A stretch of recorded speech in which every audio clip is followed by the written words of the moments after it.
Aloha and welcome. This is your astrologer Tom, and in this video, let's go through the upcoming new moon here for April 30th. So this new moon starts the eclipse season, one of the eclipse seasons this year. And so let's just back up a second and say that any new moon basically is a new beginning. It's a new chance to plant a seed, and it's a chance to connect with whatever energy emotionally that is present within that new moon, which we'll go over, and to plant a seed regarding that. The eclipse aspect of this energy, what I like to just basically say is the eclipse will just basically make the energy stronger and also give it a longer duration. So the cycle, so the idea of an eclipse season is that there's a cycle around the months of that season to allow this energy to carry out into a longer duration. So, and when I say stronger energy, it's stronger kind of in quotes. There can be a greater intensity to it for some people. Sometimes people will start feeling the eclipse energy earlier on. Sometimes it's just a greater, a greater momentum for whatever that energy is.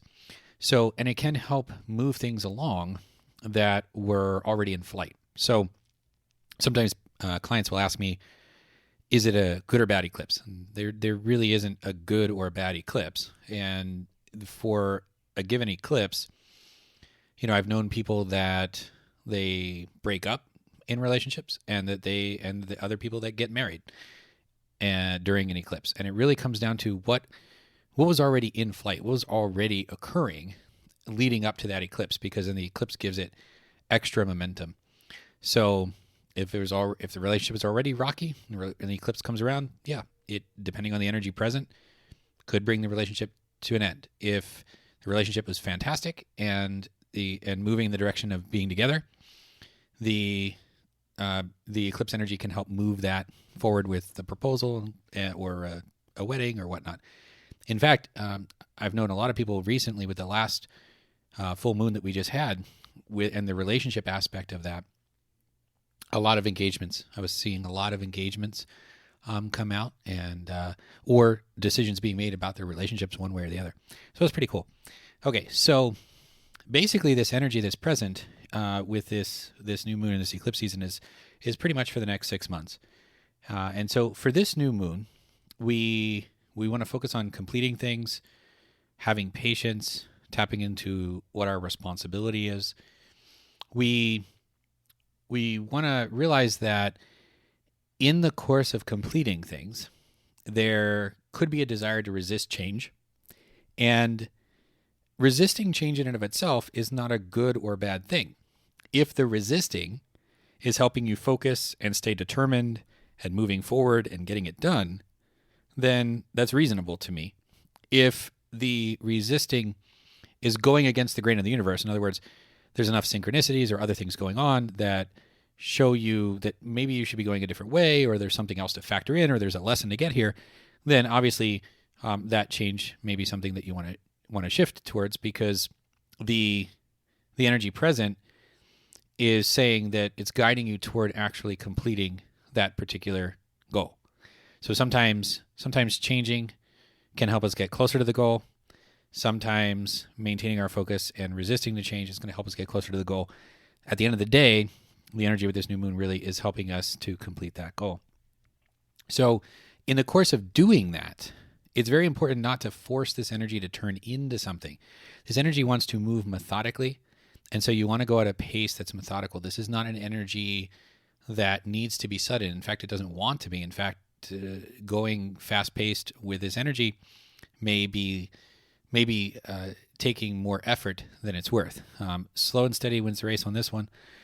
And actually, in the course of doing that, other energies that are present right now is possibly to get you moving. And so being present in our own physical bodies, meditating, mindfulness, those types of things can really help to ground the energy that may want us to move in different directions and actually direct it toward the manifestation of the things that we want. And so that then, by doing that, okay, the same energy that may have you wanting to move in different directions, combined it combining it with and harmonizing it with the energy of creating something actually can lead the energy to spontaneous ideas that then seem to come out of nowhere. And these ideas are what can help you then complete that goal. Okay. So one person who's on one extreme where they're just all over the place, another person who's on the other extreme where they're way grounded, the energy present here is really saying, actually tap into both and be able to bring that energy that wants to move into the goal. And what it will do, it will awaken the energy of additional ideas to help you complete the goal. Okay. So being on either extreme isn't what you want. It's harmonizing that. And when you do that, it actually elevates the energy to a point where you're able to complete the goal and give you ideas. And using the word awaken very intentionally here, it will awaken ideas to help bring that in. The other thing is, are you willing to be awakened to what might be outside of your comfort zone? Because these ideas can very well be new ways of thinking about things, especially if you have a goal that you've been working on for a while. This energy is very helpful and it may give you a whole different perspective on it. Some people can pivot during this time and to still get their goal, but they're doing it in a slightly different way. And other people, they have the ideas, and this is the energy that's present to help them manifest and complete it. So this is a really good energy to help harmonize things that need to change and things that need to complete, and really be able to change the things that you need to change in order to complete the things that you need to complete. Okay. So in order to make things occur in a methodical way, things may need to change. And therefore the goal is what has to change and transform to lead you into something that you manifest, into something that you complete. And I don't mean complete as an end per se. What I mean is to bring into manifestation, or to turn into something that's tangible, right? Or it can be to end, but it's really more the energy is in motion, but is it tangible? Is it in the physical world? Is it doing something? So during this whole process, there's other energies that can actually allow things to what appears to be magically fall into place. So just by your intention and being conscious of this and coming from your heart and staying grounded, there are energies that can just all of a sudden you look at the result at the end of the 6 months and you're like, wow, this just all fell into place. And that includes big, profound changes. Okay. So things, financial, spiritual, social benefits, all sorts of benefits that you can get from these changes just by going with the grain of the universe with these energies. During this time, it may require you to courageously put yourself out there. And if you do that in a way that flows from who you are. Do that in a way that's calm, centered, and balanced. I know someone who put a very heartfelt life story, shared it on social media, and it got the most interaction from the person's audience than I think any other post, at least within a reasonable time period. And I said, it was just because you were being your authentic self and you were being courageous and putting that out there and sharing what needed to be shared that your audience is looking for. And so that's the idea here. So if there's some way that if there's something additional that you want to ask me, you can always put that in the comments. But let me go over some dates, upcoming dates to pay attention to with some of these other energies.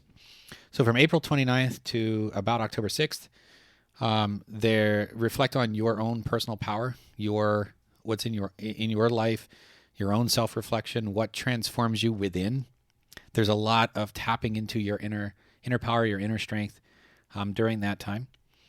From May 2nd to May 29th, you might find greater love interests, relationships, finances, creativity, those types of things picking up. If you're in a relationship, even more focus on the relationship. If you're working on a business idea, potentially business results, or just things that lead you in those directions. May 10th to June 1st, Mercury Retrograde. And I have a whole program on Mercury Retrograde. I'll leave a link in the description below. You can check it out if you want. During this Mercury Retrograde, definitely think before you speak.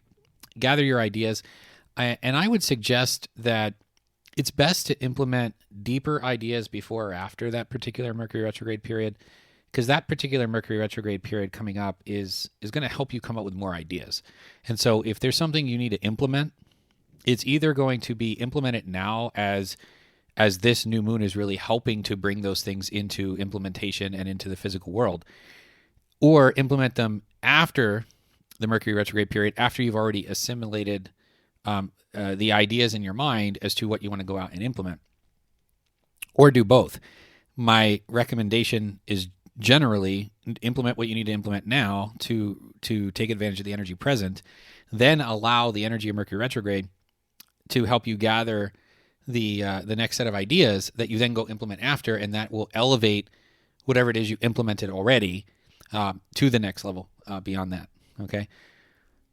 So interestingly enough, too, when Mercury retrograde starts, there's another energy that can help bring some optimism, some courageousness, if you come from your heart, in the things that you need to do, so that you can be direct in the things that you need to do rather than waiting things to happen. And it's a really great opportunity to plan and consider what action to take post the retrograde period. Okay, so